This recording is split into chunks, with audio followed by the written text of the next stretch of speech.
Hello students, my name is Andrea Rodriguez and I'm the Director of the Office for Accessible Education. Thank you so much for spending time with me today as I will walk you through our process in getting registered with our office as well as using our accommodation software.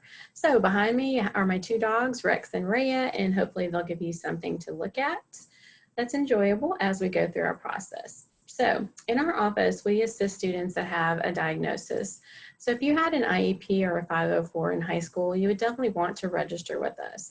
A lot of students want to start off the semester without accommodations and see how they do, but I always recommend signing up with our office to see what we can provide for you and make sure that you have everything in place before the fall begins.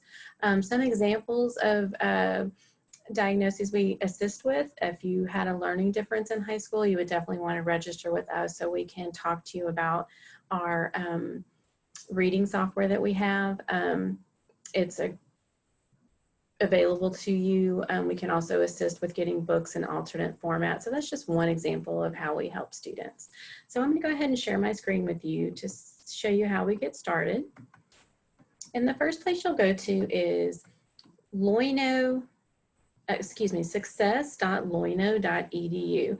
This is our web page, and this will allow you to read about our office, read about things we have available, but also get started in our process.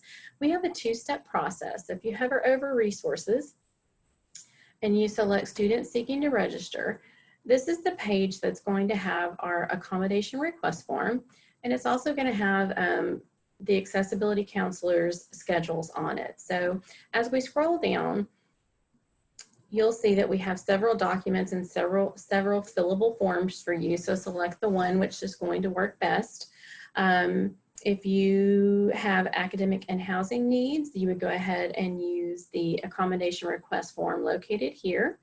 Open up the request form. The first page is instructions. The second page allows the student to fill out what accommodations you think you'll need. And the third page is for your clinician or evaluator to fill out for you on your behalf to document your need for the accommodations.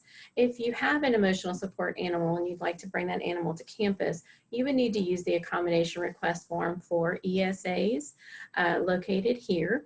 It's a different format because we need additional information from you. So these are the two forms that we have. This is the first step in your process of being registered with our office. The second step is going to be making an appointment with either Sam or Dario, depending on your last name. So once you click on Sam or Dario's link here, it will go directly to their calendars. And this is where you can go ahead and pick any date that you want to sign up for, and you'll be able to have a virtual meeting with your accessibility counselor. Okay, so once you are registered with our office, you've made the appointment, you've sent in documentation, now you're registered with our office and you have accommodations. Some examples of accommodations that we give are extended time for testing. Once you're registered with the office, you'll receive an email that says you have been approved for these accommodations and we'll have them listed. You'll also be given a link to our electronic accommodation system called Clockwork, and I'll show you what that looks like here. To get to Clockwork, you can start right from our Loyola webpage, which is loino.edu. You would hover over Login and select the single sign-on. Once you sign in with your username and password, you're going to select under the SSO apps, Clockwork for Students. When you select this button, you will see a portal. Once you're in, this is your portal. So this is what you use to manage your accommodations. And then you'll also schedule exams. If you need to schedule a face-to-face exam on campus, this is where you would schedule exams.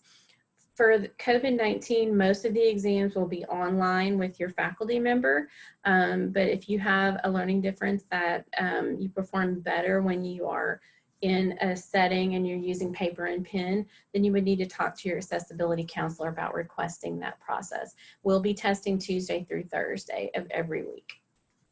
So once you're here, you have the options to go ahead and manage your accommodations. This is your accommodation letter. If you're a College of Law student, please stop here because the process for accommodations is different in the College of Law. You will not use our Clockwork system. We will work with your professors individually, and we'll work with the team that's going to administer exams and set up exams for you. So if you're at College of Law, you wouldn't go any further. If you're an undergraduate, graduate, or online student, you would go ahead and select the Accommodations tab. This shows you what accommodations are available. It also states that right now it's waiting for the student to request their accommodation letter. So you'll see that we're in the term for summer.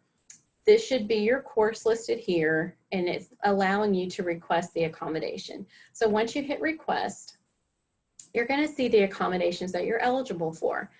This student is eligible, and this is our student Ann Test. She's our test student.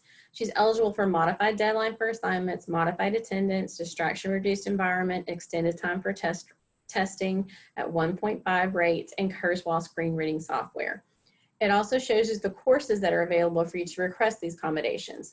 You'll usually take 4 to 5 classes, so you'll have class list here, and you select from those classes the ones that you actually want to use your accommodations for. If there's a class where you don't need accommodations, then you don't have to worry about sending your accommodation letter. You'll read through your accommodations and make sure they are okay. If they're correct, you'll go ahead and select my accommodations are correct as shown. If you need to make adjustments, you'll select that button. And if you need to change or remove an accommodation, you'll select this button. If this is the case for the 2 latter selections, please reach out to your accessibility counselor and talk to them immediately so we can make the changes needed to your accommodation letter. As you're reading through this, it talks about our confidentiality statement. It also talks about our grieving procedure, and then we have our ADA handbook for students, faculty, and staff here. So if everything is okay and you're ready to send your accommodation to your faculty member, you will hit I agree to the terms outlined above. You'll hit submit. And that will send the letter to your faculty. So the next step in this process is for you to work with your faculty member to make sure that they've received your accommodation. The next step will be the faculty member going into Clockwork and opening your accommodation letter. One thing that's really important is for you to send your accommodation letters at the beginning of every semester, so that way you're already starting the semester with your accommodations in place. So today we went over how to get registered with OAE. We also went over how to send out accommodations if you are registered and your accommodations are approved. If you have any other questions or have any concerns, you can email oae@loino.edu. I'll stop sharing my screen now. And I just want to thank you for your time visiting with me. And just overall, in general, we have about 4,000 total students that are registered through Loyola, and about 650 are registered with OAE. So we support a lot of students. We have a lot of graduate, undergraduate, online, and we also have College of Law students. So we have a pretty big pack of 650. So we're looking forward to working with you, and welcome to Loyola.